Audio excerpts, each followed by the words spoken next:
Hey, this is Myles with Voltage Coffee Supply, and I'm here with the Spaziale in Bologna, Italy. And today we are going to take a look at the S11 Melodia.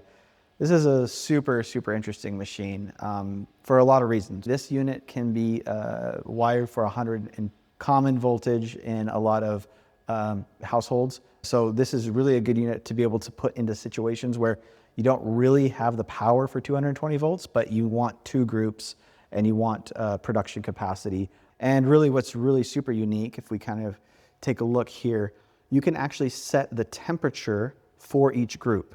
So you can have those temperatures be completely different. Maybe you want one coffee that's brewed a little bit warmer, you can have it on one group, brewed a little bit cooler, have it on the other group.